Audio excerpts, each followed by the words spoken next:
철학자 박구용 교수님은 자유의 폭력이라고 하는 책에서 1970년부터 40년 가까이 시대의 정신의 지위를 누렸던 신자유주의가 2008년 금융위기와 함께 매사 상태에 빠졌다라고 진단을 하고 있습니다. 그는 2020년 코로나 팬데믹과 함께 신자유주의는 이제 사망했다라고 주장을 하고 있습니다.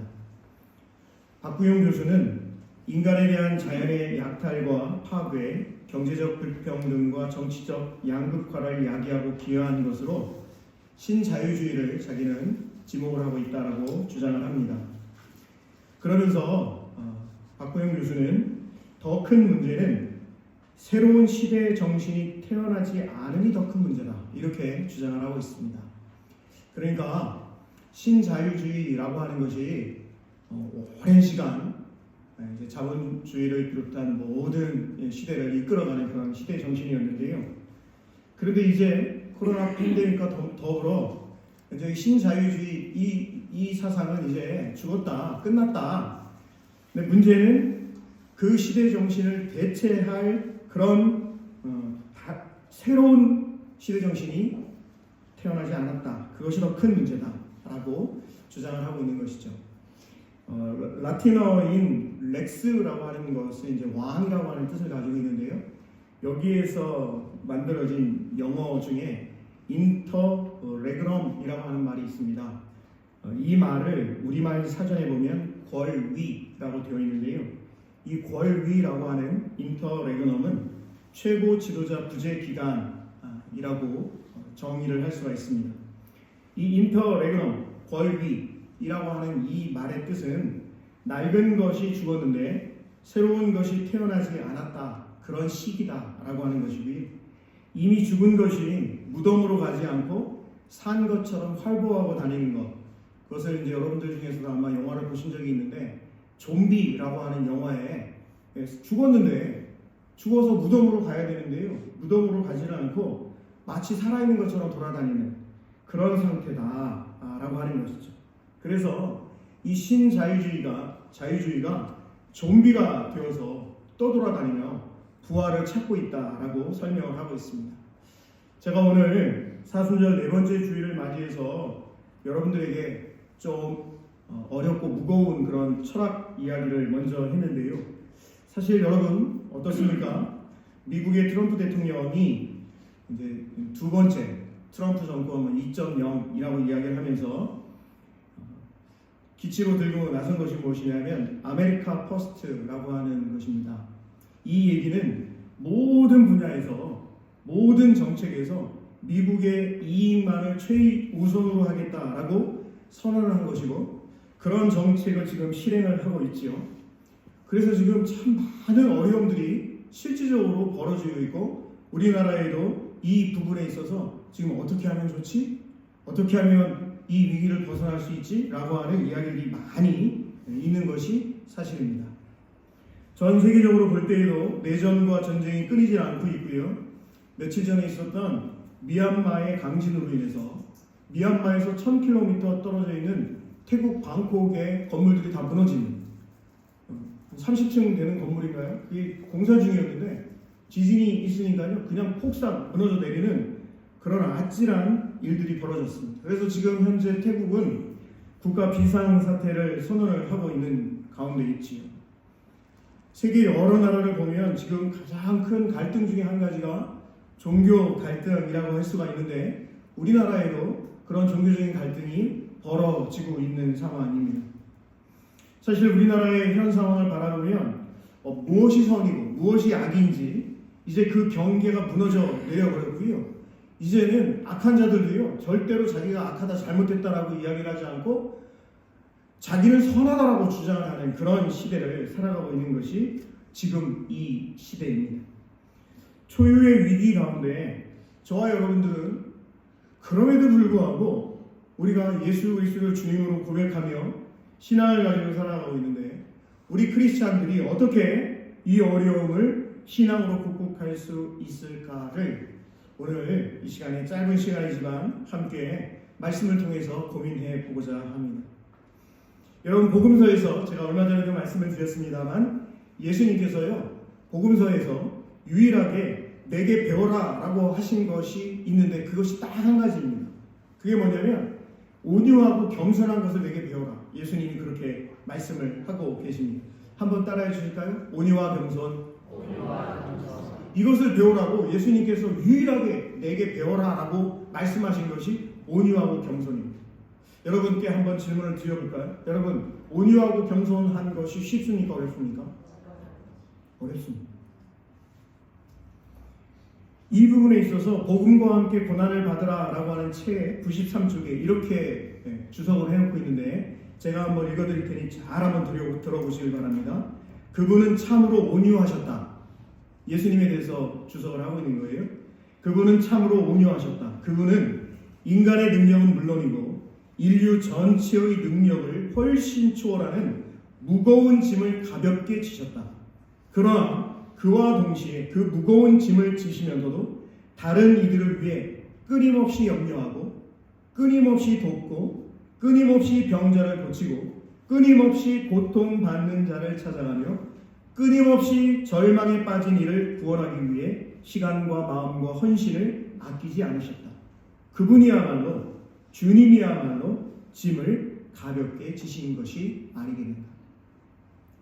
잠시 후에 우리가 그 말씀을 살펴보려고 하는데요. 여러분, 예수님께서 온유하고 겸손한 것을 내게 배워라. 그것을 배우면 내가 지고 가는 이 짐이 결코 무겁지 않다라고 말씀을 하시거든요. 여러분, 예수님이 지신 그 짐이 어떤 짐이었냐면 바로 십자가의 짐 아니었습니까? 그럼에도 불구하고 예수님은 그 짐이 결코 무겁지 않다. 온유하고 겸손한 자는 그 무거운 짐이라 하더라도 가볍게 질 수 있다라고 말씀을 하고 계셔요. 자, 우리가 어떻게 하면 예수님의 온유와 겸손을 본받아 우리에게 맡겨주신 그 십자가를 가볍게 지고 갈 수 있을까를 오늘 이사야서의 말씀 본문으로 함께 살펴보려고 합니다. 여러분, 제가 아까 공독을 해드렸습니다만 우리 다시 한번 이사야 42장 1절의 4절 말씀을 다시 한번 읽어볼 텐데 우리 이 말씀을 읽을 때 성령 하나님께서 역사하셔서 이 말씀이 우리의 신비에 새겨지는 역사가 있기를 간절히 소망합니다. 우리 1절부터 4절 말씀 같이 읽어보겠습니다. 내가 붙드는 나의 종 내 마음에 기뻐하는 자 곧 내가 택한 사람을 보라. 내가 나의 영을 그에게 주었은즉 그가 이방에 정의를 베풀리라.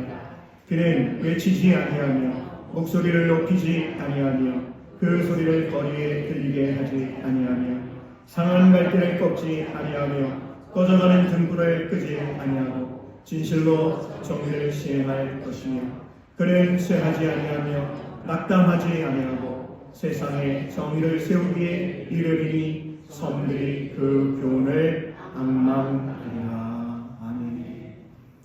여러분, 이사야서에서는요 4번에 걸쳐서 종의 노래, 메시아의 노래가 등장을 합니다. 그 중에서 4번에 걸쳐서 등장을 하는데요. 오늘 본문인 이사야 42장 1절에서 이 4절의 말씀은 두 번째 종의 노래, 메시아의 노래에 해당합니다. 1절을 다시 한번 보시면요.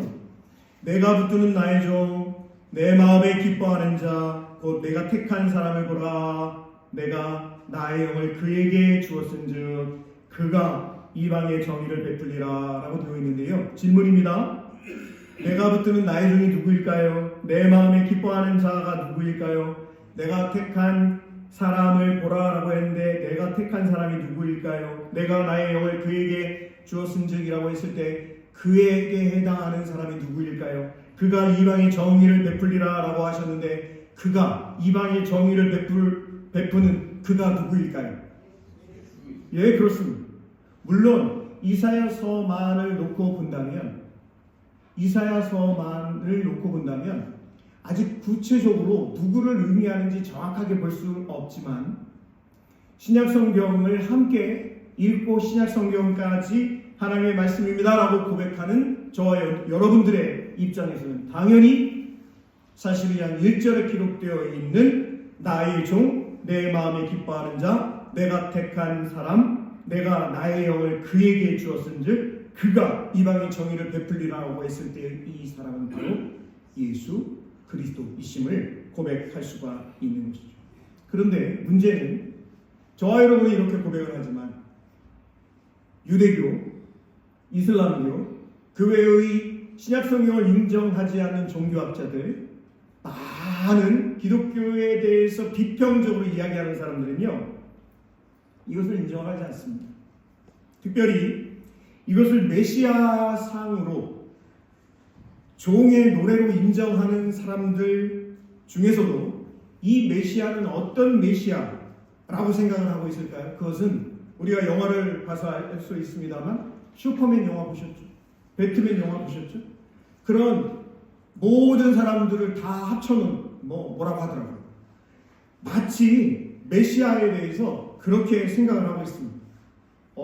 초현실적으로 힘이 세고 강력한 어떤 사람, 즉 정복자로서의 모습으로 메시아를 이야기하는 사람들이 있습니다. 그런데 문제는 저와 여러분에게 있어서의 관심은 그렇게 이야기하는 사람들에 대한 관심이 아니고요. 이 오늘 이사야 42장 1절에서 4절의 말씀을 바탕으로 예수님께서 하신 말씀이 있다라고 하는 사실이에요. 여러분 한번 마태복음 12장 17절 이하를 한번 보도록 하겠습니다. 마태복음 12장 17절입니다. 중요한 곳이기 때문에 우리 성경을 찾아서 함께 보도록 하겠습니다. 마태복음 12장 17절부터 21절 말씀. 제가 한번 읽어드릴 테니까 잘 한번 보시기 바랍니다. 마태복음 12장 17절 이하입니다. 이는 선지자 이사야를 통하여 말씀하신 바, 보라, 내가 택한 종, 곧 내 마음에 기뻐하는 바, 내가 사랑하는 자로다. 내가 내 영을 그에게 줄 터이니 그가 심판할 이방에 알게 하리라. 그는 다투지도 아니하며 들레지도 아니하리니 아무도 길에서 그 소리를 듣지 못하리라. 상한 갈대를 꺾지 아니하며 꺼져가는 심지를 끄지 아니하기를 심판하여 이길 때까지 하리니 또한 이방들이 그의 이름을 바라리라 함을 이루려 하심이니라. 이렇게 되어 있습니다. 좀 전에 제가 말씀드린 대로 이사야 42장의 두 번째 종의 노래에 대해서 예수님께서 오늘 마태복음 12장에 그 말씀을 그대로 가져다가 인용을 하면서 지금 하나님의 나라에 대해 선포를 하고 계신 것이거든요. 여러분 19절을 다시 한번 보실까요? 그는 뭐하지 아니하며 다투지 아니하며. 여러분 여기서 다투지도 아니한다라고 하는 것은 싸우지 않는다는 것입니다. 메시아, 하나님의 종 예수 그리스도는요 다투지 않는다, 싸우지 않는다는 거예요. 그러면서 또 뭐라고 되어 있냐면 뭣도 안 한다고 되어 있죠. 들레지도 아니한다. 여기에서의 들레지도 아니한다라고 했을 때 이 들레지도라고 하는 것은 선동하지 않는다는 것입니다. 예수님의 삶은요 사람들을 어떻게 해서든 많이 모아서 선동해서 자기의 주장을, 자기의 뜻을 관철하려고 하는 그런 모습이 아니었다라고 하는 것을 분명히 말씀하고 계십니다. 그러면서 20절 말씀입니다. 우리 20절 다시 한번 같이 읽어봅니다. 시작. 상한 갈대를 꺾지 아니하며 꺼져가는 심지를 끄지 아니하기를 심판하여 이길 때까지 하리니. 상한 갈대를 꺾지 아니하며 꺼져가는 심지를 끄지 아니한다라고 되어 있습니다. 여러분, 예수 그리스도는 타락한 인류에 대한 가장 무거운 염려를 지셨습니다. 가장 무거운 십자가를 지셨습니다. 그렇지만 예수님이 그것을 지신 방식이 너무나도 가벼워서요. 어떻게 지셨냐? 꺼져가는 심지를 끄지 않으시고 상한 갈대를 꺾지 않으시는 모습으로 십자가를 지셨다라고 하는 이야기이거든요. 그렇다면 여기에서 우리가 질문을 해볼 수가 있겠습니다. 여러분들이 생각하실 때 상한 갈대와 꺼져가는 심지는 무엇을 의미하고 있다라고 생각을 하십니까? 어려운 질문입니다. 그러니 쉽게 대답하지 않으시면 좋겠습니다. 첫 번째로 전통적인 신학에서는요, 이 상한 갈대와 꺼져가는 심지를 가난한 자와 어려운 자를 의미하는 것으로 그렇게 해석을 합니다. 맞습니다. 그런데 최근 들어 이 상한 갈대와 꺼져가는 심지를 어떻게 해석을 하면 좋을지에 대한 많은 논의가 있었는데요. 그 중에서 아주 기독교적이고 아주 하나님 나라를 잘 표현하는 주석이 있습니다. 제가 그 부분을 여러분들께 좀 소개를 해드리려고 합니다. 상한 갈대와 꺼져가는 심지라고 하는 것은요, 여기에서의 의미는 선입니다. 선, 착하다라고 하는 의미입니다. 이 착하다라고 하는 것, 이 선이라고 하는 것은요, 어떤 특징을 가지고 있냐면 악은 선을 제거하려고 하는 특징을 가지고 있거든요. 악이라고 하는 것은 어떻게 해서든 선을 제거하려고 합니다만, 선은 어떤 특징을 가지고 있냐? 끝까지 악과 함께 살아가려고 하는 것을 목표로 하고 있습니다. 여러분, 이게 선입니다. 악은 선을 제거하려고 하지만, 선은 오히려 선을 제거하려고 하는 그 악과 끝까지 함께 가려고 하는 것을 목표로 삼고 있는 것에 있어서의 선입니다. 그러기 이 선은요, 야고보서에 기록되어 있는 선이라고 할 수가 있습니다. 그 선은 하나님으로부터 내려온, 하나님께서 주신 선인 것입니다. 즉, 상한 갈대와 꺼져가는 심지가 악한 자의 마음에서 꺼져가고 있음을 의미하고 있습니다. 그런데요, 주님은 악한 자의 마음에서 꺼져가고 있는 심지를 끄지 않으시는데, 그 끄지 않으시는 예수님의 마음이 언제까지냐? 끝까지라고 기록되어 있는 것입니다. 예를 들면 이렇습니다. 여러분, 제가 이 휴지를 선이라고 했을 때 악한 자의 마음속에요, 자꾸 이 선이 없어지는 거예요. 어떻게 없어져요? 온갖 악한 것으로 말미암아 이게 점점 어떻게 되냐면, 여러분 한번 보세요. 어떻게 됩니까? 이게 점점 여러분들의 눈에 보일 때 원래 이런데 이게 점점 어떻게 되고 있어요? 가려지고 없어지고 있습니다. 안 보이시죠? 안 보인다고 하세요. 그런데 악한 자의 마음속에 이 선이라고 하는 것이 전혀 보이지 않는 상황까지도, 그럼에도 불구하고 예수님은 티끌과도 같은 그 아주 작은 악한 자의 그 마음속에 있는 아주 작은 선을 보시며 끝까지 참고 계시는 분이 바로 우리 주 예수 그리스도시다라고 하는 사실입니다. 예수 그리스도는 악한 자의 갈대를 꺾지 않으시고 악한 자의 심지를 끄지 않으신다라고 하는 것이죠. 제가 책 한 권을 가지고 왔는데요, 이 책은 월터 윙크라고 하는 분이 쓰는 예수와 비폭력 저항이라고 하는 책입니다. 이 책에 보면 예수님이 말씀하신 그 산상수훈에서의 여러 가지 사건에 대해서 이 월터 윙크가요, 아주 잘 비폭력적인 관점에서 잘 설명을 하고 있는 것이 이 책입니다. 여러분들도 한번 꼭 읽어보시면 좋을 것 같습니다. 그런데요, 월터 윙크의 예수와 비폭력 저항이라는 이 책에서 대표적으로 비폭력을 주장을 하고 있음에도 불구하고 이 월터 윙크의 이 주장은 참된 예수님의 마음, 참된 하나님의 나라를 표현하지 못하고 있다라고 결론을 지을 수가 있겠습니다. 왜 그러냐? 제가 설명을 드릴 테니 잘 한번 들어보십시오. 이 월터 윙크는요, 이 책에서 무엇을 목표로 하고 있냐면 악을 폭로해가지고 무력화시키는 것을 목표로 삼고 있습니다. 악을 폭로해서 무력화시킵니다. 그러면 방법은 어떤 방법을 취하느냐? 악한 자들의 폭력성을 드러내어 스스로 부끄럽게 느끼게 하려고 한다는 것이죠. 그래서 예를 들면 겉옷을 달라는 자에게 속옷을 주고 오른뺨을 치려고 하는 자에게 왼뺨을 돌려 대라라고 하는 것이, 그것이 비폭력성인데요, 그것을 통해서 겉옷을 취하려고 하는 자, 그리고 오른뺨을 치는 자에게 부끄러움을 느끼게 해주겠다라고 하는 논리입니다. 예를 들어 예수의 뺨 돌려대기를 악의 구조 노출로 이렇게 해석을 하고 있습니다. 그래서 이 월터 윙크는 어떤 태도를 취하고 있느냐면 악을 드러내고 무너뜨리려고 하는 그런 태도를 취하고 있습니다. 그래서 저항과 전복의 방식을 가지고 있는 것이 월터 윙크의 주장입니다. 예수님이 그렇게 하기 위해서 비폭력을 행했다라고 주장을 하고 있는 것이죠.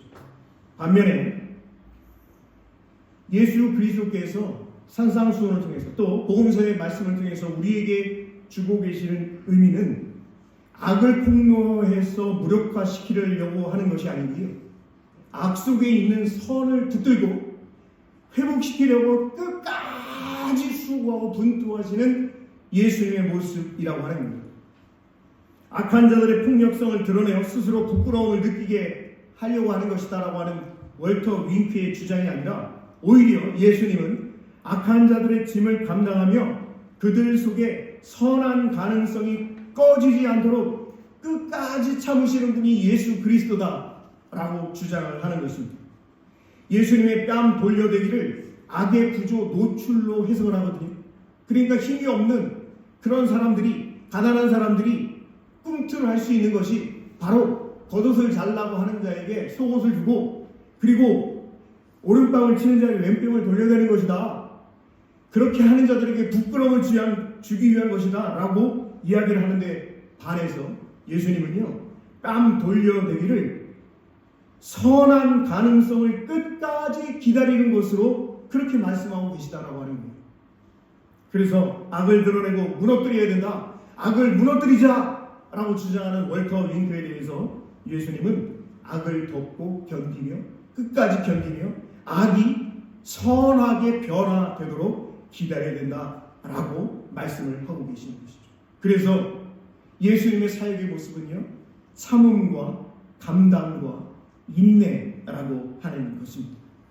여러분, 그렇다라고 해서 제가 오늘 이 말씀을 드리면서 저와 여러분 우리 모두가 악에 대해서 그러면 다 눈 감아줘라 라고 하는 이야기는 결코 아닙니다. 예수님의 그 마음, 온유하고 겸손한 마음을 우리가 놓치지 말고 끝까지 붙들고 나아가자라고 하는 말씀을 드리는 것입니다. 그러면서 제가 꼭 여러분들과 함께 나누고 싶은 말씀이 베드로전서 4장 7절과 8절의 말씀인데, 이 부분을 우리 찾아서 같이 한번 읽어보도록 하겠습니다. 베드로전서 4장 7절, 8절 말씀 같이 읽어보겠습니다.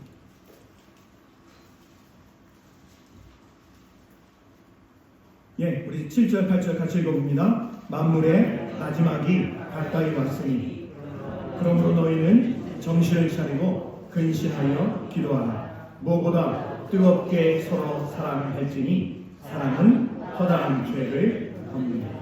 이 이야기는 좀 전에 말씀드린 대로 잘못한 것, 악에 대해서 눈 감아버리고 회피하자는 이야기가 아니고요.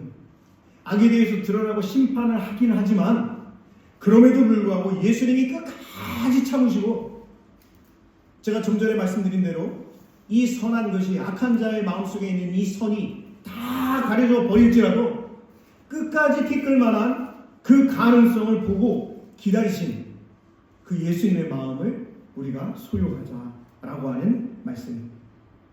사랑하는 성도 여러분, 독일의 사회학자인 니클라스 루만이라고 하는 사람이 이분이 시스템 이론을 주장을 하는데요, 이분이 주장 중에 작동상 폐쇄라고 하는 이야기가 있어요. 작동상 폐쇄. 이게 뭐냐면 개인이든 조직이든 단체든 국가든 당연히 해야 할 일을 위해서 모든 부분을 폐쇄하고 차단하고 침묵하고 직거하는 것, 이것을 이제 작동상 폐쇄라고 합니다.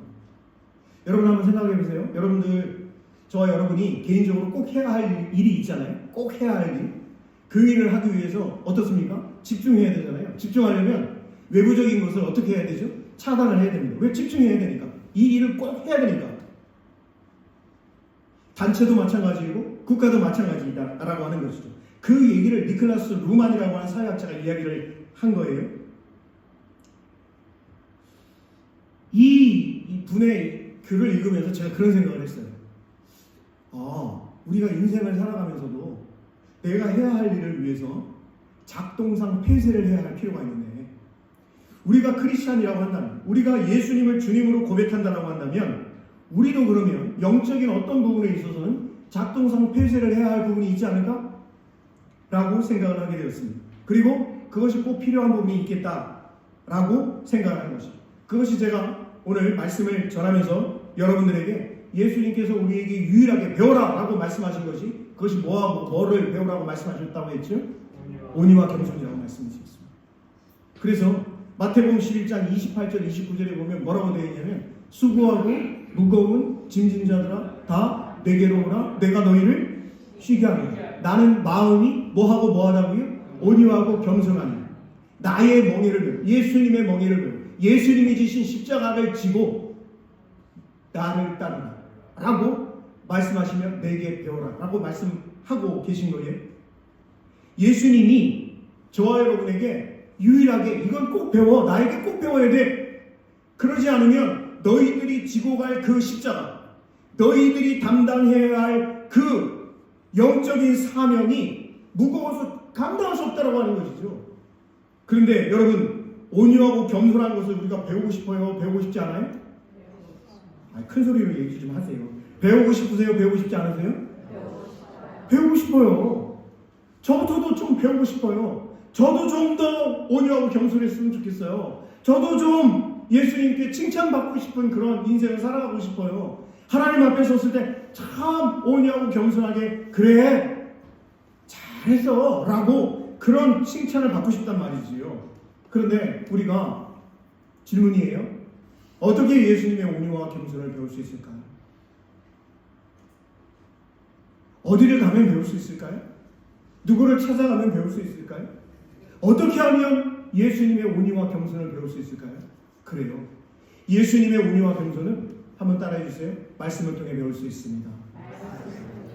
기도를 통해 배울 수 있습니다. 목사님은 뻔하게 또 하고 계셔요 라고 생각할 수 있을 분이 계실 것 같아요. 그래서 제가 말씀을 통해서 배울 수 있다고 하는 것은 아마 여러분들이 더 이상 이견이 없을 거예요. 그래서 기도를 통해 배울 수 있는 것을 말씀을 드리려고 해요. 제가 기도라고 하는 말을 여러분들께 여러 번 설명을 드리면서 기도하다라고 하는 동사는 이태 동사라고 말씀드렸어요. 이태라고 하는 것은 두 가지 태라는 거예요.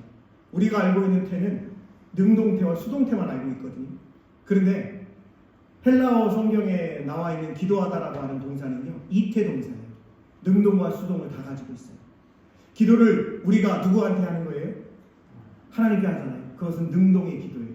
그런데 또 중요한 기도가 뭐냐면 하나님이 나에게 말씀하시는 수동의 기도도 할 수 있어야 된다는 것이죠. 그 수동의 기도가 뭐냐? 듣는 기도예요. 여러분 제가 오늘 말씀을 마치면서 여러분들께 한 가지 꿀팁을 드리려고 해요. 그 꿀팁은 뭐냐면 한 주 동안 우리가 이제 사순절 네 번째 주간을 이제 지나게 되는데 이 사순절에 딱 이제 중간 부분을 지나가고 있는 겁니다. 자, 우리가 사순절을 통해서 하나님과 더 가까워지는 저와 여러분이 되셨으면 좋겠어요? 뭐 이런 때는 아멘을 크게 하셔야 되는데 그럴 때는 또 크게 안 하시더라고요. 저와 여러분이 좀 기도에 있어서 능동적인 기도도 열심히 하지만 수동적인 기도, 듣는 기도도 좀 잘 깨닫는 저와 여러분이 되셨으면 좋겠어요? 그러기 위해서 꿀팁을 드리려고 해요. 한 주 동안 숙제예요, 숙제. 숙제는 뭐냐? 여러분 한적한 곳에 가셔가지고요 눈을 감고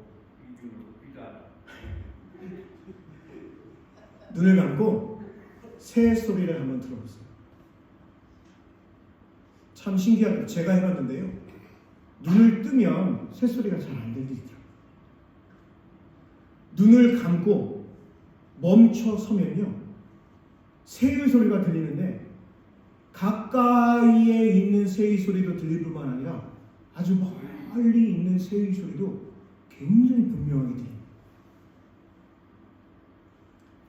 마태복음 6장 25절 이하의 말씀을 보면 예수님께서 공중의 새를 보라, 들의 백합화를 보라 라고 말씀하셨거든요. 한번 한 주 동안 숙제예요. 새의 소리를 눈을 감고 한번 1분 이상 가만히 한번 들어보세요. 그 새의 노랫소리를 통해 주님께서, 하나님께서 나에게 뭐라고 말씀하시는지, 어떤 감동을 주시는지를 한번 잘 세밀하게 관찰해 보시는 그것이 이번 주 한 주 동안의 숙제입니다. 하실 수 있다면 꽃을 한번 잘 관찰해 보시는 것도 좋겠습니다. 꽃을 여러분 살펴보면요, 그 꽃 속에는 꽃만 있는 게 아니더라고요. 엄청나게 많은 것이 들어있어요. 그 꽃을 보시면서 어떤 느낌이었는지를 한번 구역 식구들이랑 나눠도 좋고요, 구역장님이랑 나눠도 좋고, 뭐 하실 수만 있으면 저에게 목사님이 이런 느낌이었습니다 라고 카톡으로 보내시면 더 좋을 것 같습니다. 사랑하는 성도 여러분, 능동적인 기도를 통해서도 하나님은 역사하시지만 수동적인 기도, 특별히 듣는 기도를 통해서도 하나님께서 역사해 주실 줄로 믿고 놀라운 일이 벌어질 줄로 믿습니다. 그리하여 저와 여러분의 신앙이 주님과의 더 깊은 교제의 시간으로 나아갈 수 있고 더 많이 주님과 교제하는, 더 주님과 교제하는 것이 깊어지는 이번 한 주가 되실 수 있기를 소망합니다. 바닷가에서의 파도 소리를 듣는 것도 좋고요,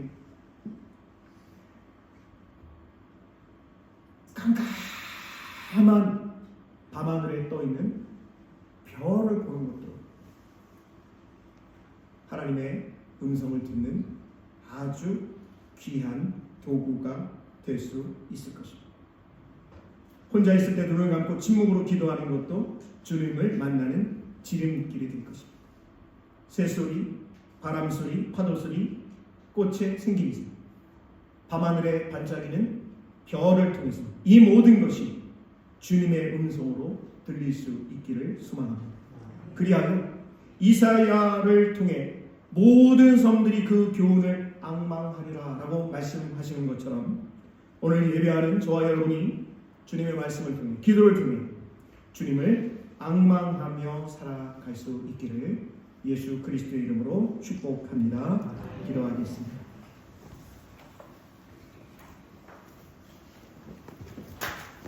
하나님 아버지, 참으로 고맙고 감사합니다. 오늘 우리에게 하나님을 예배할 수 있게 하시고 하나님의 말씀을 나눌 수 있게 하셨습니다. 이 말씀은 우리가 승리하며 살아갈 수 있게 하여 주시옵시고 한 주간의 삶을 통해 또 숙제를 하며, 아니 일평생 주님과의 깊은 기도로 교제하며 우리의 신앙이 더욱더 비상한 우리에게 맡겨주신 그 십자가를 능히 지고도 남을 수 있도록 하나님 역사해 주시옵소서. 예수님 귀하신 이름으로 감사하며 기도드립니다. 아멘.